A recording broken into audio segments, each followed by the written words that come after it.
You ever notice how your days can be packed, messages, meetings, meals, noise, and still feel oddly unlived, like you were present for everything, but you didn't actually arrive anywhere? If that hits a nerve, you're not alone. We've been trained to sprint through life as if the finish line is where meaning begins. But Japanese philosophy, especially the quiet wisdom around wabi-sabi, ma, and mono no aware, offers a completely different proposal. What if depth isn't something you earn later, but something you can touch right now in the middle of the most ordinary moment?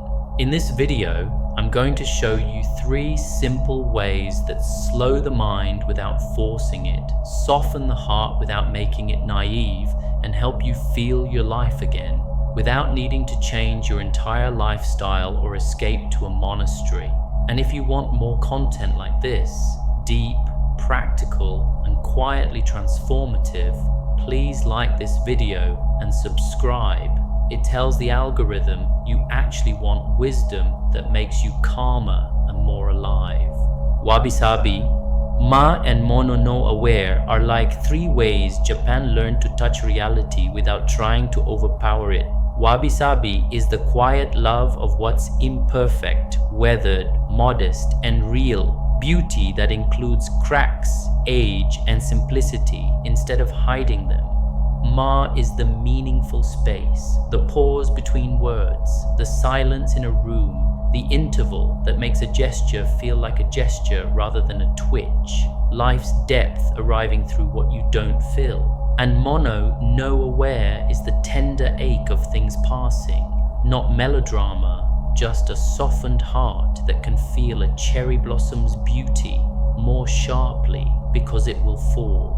Now go deeper into wabi-sabi and you'll notice it isn't an aesthetic, it's a discipline of the attention, especially in the tea tradition shaped by Zen. Tea masters like Sen no Rikyu made the tea room a small universe where the ego can't sprawl, a low doorway that makes you bow, a plain alcove with one seasonal flower, a bowl that might be slightly uneven in your hands, as if it's teaching you to stop demanding symmetry from life. The ritual is not performance, it's purification of perception. The slow wiping of the bowl, the careful turn of it before serving, the listening for the kettle's particular sound. These aren't fancy details, they're training.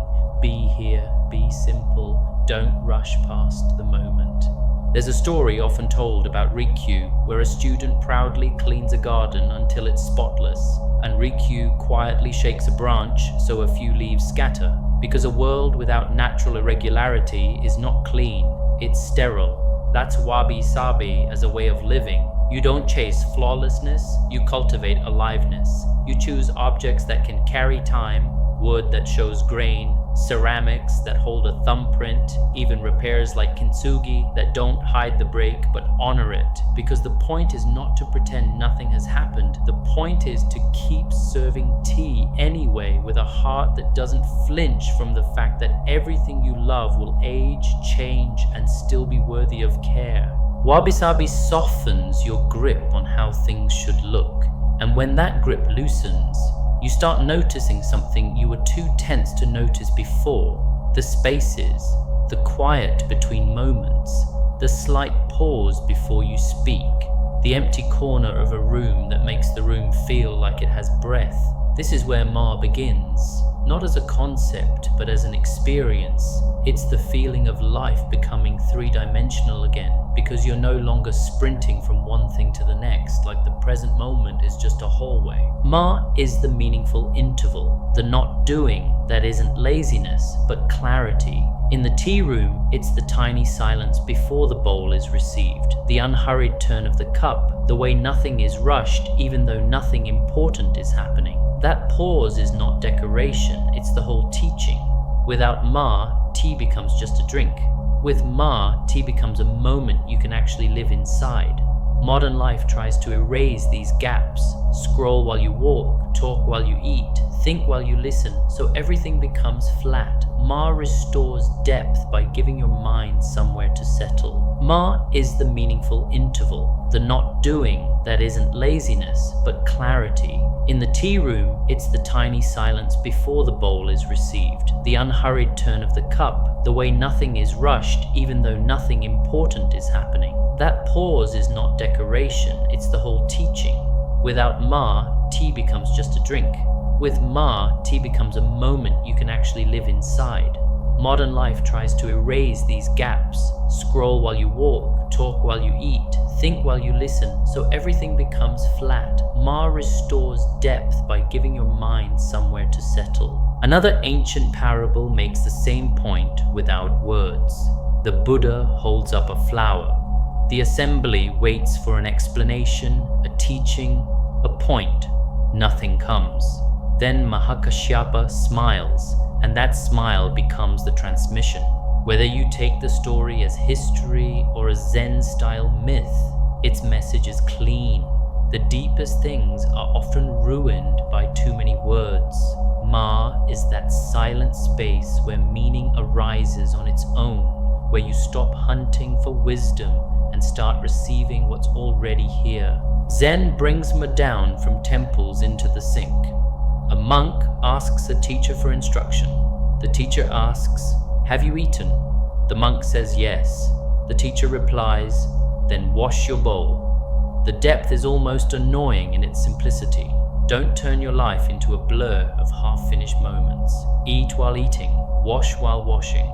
Let one thing fully end before you begin the next. That completion is Ma, an interval where your attention returns, where your nervous system stops chasing, where your day stops feeling like it's slipping through your hands.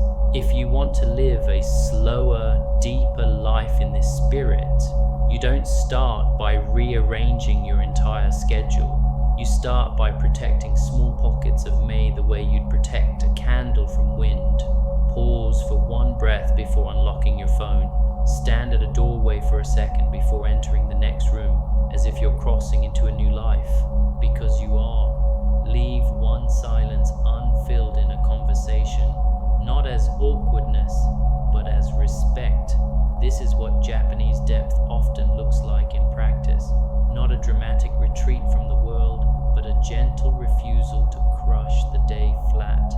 When you give space back to life, life gives depth back to you. When you start living with Ma, something quietly irreversible happens. You begin to notice endings, not in a dramatic way, more like you suddenly hear the last note of a song instead of letting it blur into the next track. The pause between moments makes the moments clearer, and clarity brings you face to face with the fact that everything is moving, everything is leaving. This is the doorway into mono-no-aware, the tenderness that arises when you see impermanence directly and you don't look away. Mono-no-aware is often described like sad beauty, but that's too thin. It's not sadness as a mood, it's a softened heart as a way of seeing. It's the feeling you get when cherry blossoms are beautiful because they fall, when a child's laugh is precious because it won't sound like that forever, when you hold a moment and realize you can't keep it, yet you're grateful it happened at all. It's the opposite of numbness. It's the courage to feel life fully, including its vanishing. There's a very old Japanese voice that says this with unsettling simplicity. Kamo no chome begins hojoki by watching a river. The current keeps flowing, but the water is never the same. Foam gathers and disappears. People and their homes are like that too. He isn't trying to be poetic for effect. He's describing what the mind refuses to accept until it has been broken open by experience. And the lesson is not despair. It's a reordering of value. When you know things pass, you stop worshipping what is loud and permanent looking. You start respecting what is quiet, honest, and sufficient. You live smaller on the outside so you can live deeper on the inside.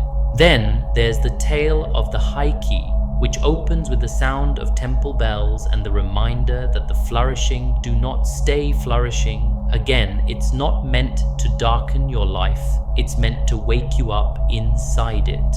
One of the most piercing episodes that later becomes a famous No story is Atsumori. A young, refined warrior is killed in battle, and what lingers afterward is not triumph, but recognition. Someone that young, carrying a flute into war, gone in a blink.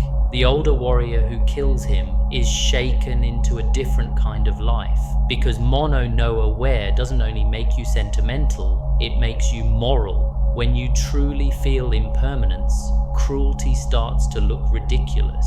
You don't want to add unnecessary damage to a world that already breaks. Zen meets this in its own way, often without ornament. There's a Chan Zen tradition called the Flower Sermon, told in later Zen lore rather than early Buddhist sutras. The Buddha simply holds up a flower. Everyone waits for an explanation. One disciple smiles because he understands that the teaching is not inside the words that never came.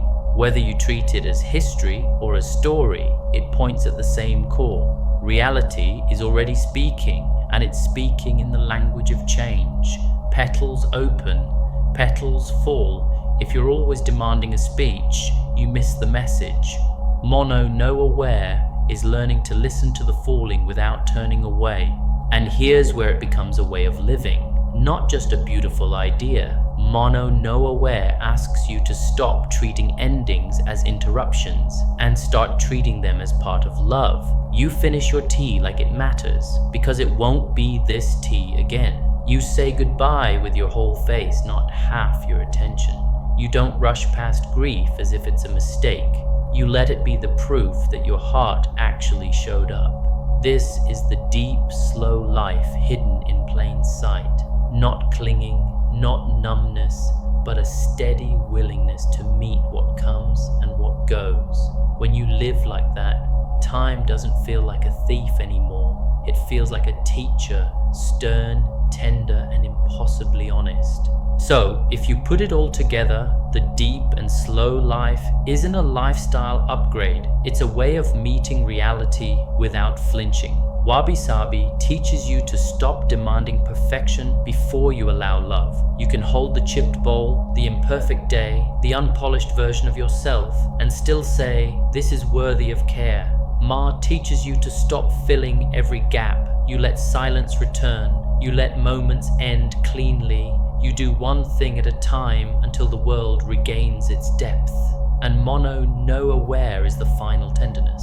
The courage to feel the beauty because it passes. To love without trying to freeze what you love. That's what changes everything. You stop living like you're racing time, and you start living like you're listening to it. And suddenly, the ordinary day isn't ordinary anymore. It's alive, fragile, and therefore sacred. If this resonated, I'd love to hear from you. Which of the three, wabi-sabi, ma, or mono no aware, do you feel you need most right now, and why? Drop it in the comments. And if you have your own small ritual, something you do to slow down and feel your life again, share that too. Someone reading might need exactly your reminder today.